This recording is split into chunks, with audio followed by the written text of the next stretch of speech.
Good morning, all respected persons, teachers, and the student of the school. First of all, I would like to wish a very happy Republic Day. आप सभी को 67वें गणतंत्र दिवस की हार्दिक शुभकामनाएं। मैं आपसे 3 महीने बाद मिली हूँ, इससे मुझे बेहद खुशी है। आप क्या बता सकते हैं कि गणतंत्र दिवस 26 जनवरी को ही क्यों मनाया जाता है और 26 जनवरी का क्या महत्व है? क्या आप में से कोई बता सकता है?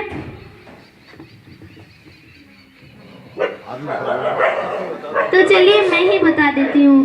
तो मैं आपको इतिहास की तरफ ले जाना चाहूँगी।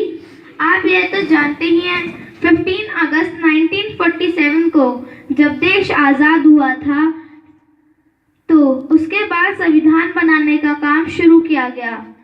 26 जनवरी 1949 को संविधान बनकर तैयार हुआ, लेकिन हमारे नेताओं ने यह कहा कि हम इसे 26 जनवरी को लागू करेंगे, क्योंकि 26 जनवरी 1929 को कांग्रेस का अधिवेशन लाहौर में रावी नदी के तट पर हुआ था और हमारे राष्ट्रीय नेताओं ने संपूर्ण आज़ादी और पूर्ण स्वराज की मांग की थी।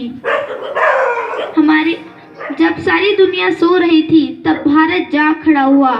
हमारी गुलामी का प्रतीक अंग्रेजों के झंडे को उतार दिया गया और हमारे पहले प्रधानमंत्री पंडित जवाहरलाल नेहरू ने लाल किले की प्राचीर पर भारत का झंडा फहरा दिया था और उन्होंने अपने पहले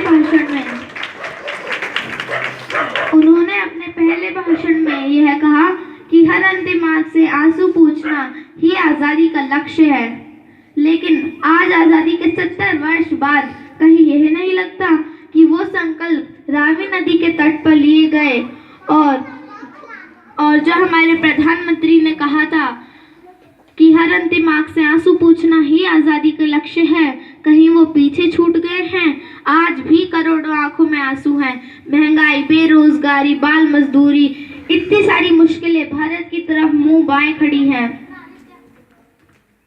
हमारे देश, अभी मैंने कुछ दिन पहले की बात है, मैंने अखबार में पढ़ा कि एक व्यक्ति ने संत राम रहीम की नकल कर दी थी, तो उस पर कुछ लोगों ने पूरे उस व्यक्ति की पिटाई करी, उस पर मुकदमा दर्ज करवाया और कहा कि इस बात से हमारी भावनाएं आहत हुई हैं।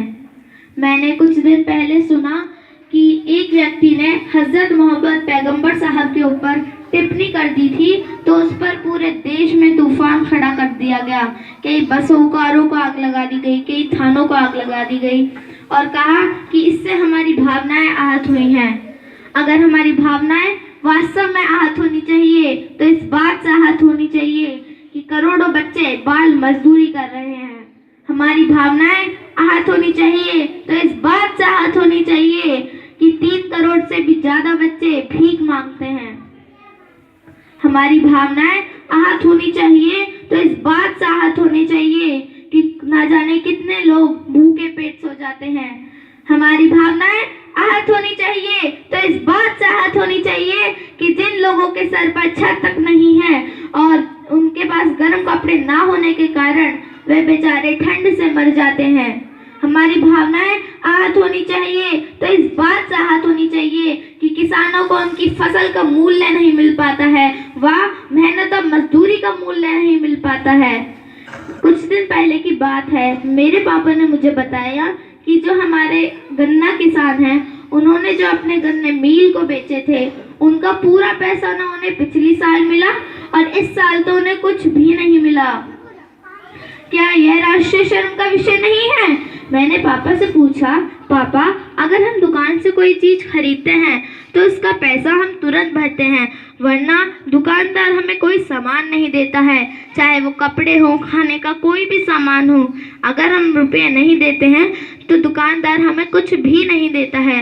लेकिन जो नाइंसाफी हमारे किसानों के साथ हो रही है, क्या वो सही है? क्या इस बात से हमारी भावनाएं आहत नहीं होनी चाहिए?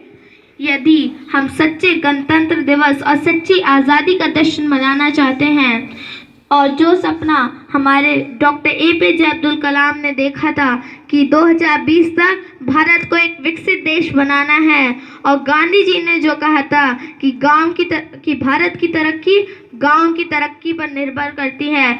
अगर हम वास्तव में इस स्वप्न को पूरा करना चाहते हैं और अपने भारत को एक विकसित देश बनाना चाहते हैं, तो इसकी शुरुआत हमें गांव से करनी होगी। आइए आज गणतंत्र दिवस के दिन अपना हाथ आगे बढ़ाकर मेरे साथ संकल्प लें और शपथ लें। बढ़ाइए। मेरे साथ संकल्प लें और शपथ लें कि हम अपने गांव को स्वच्छ रखेंगे, स्वस्थ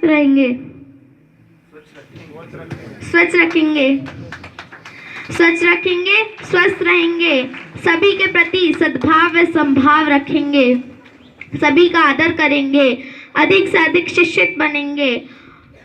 अगर हमारा गांव एक विकसित गांव बन गया तो भारत को विकसित होने से दुनिया की कोई भी ताकत नहीं रोक सकती। इन्हीं शब्दों के साथ मैं अपनी वाणी को विराम देते हुए जय हिंद, जय भारत, धन्यवाद।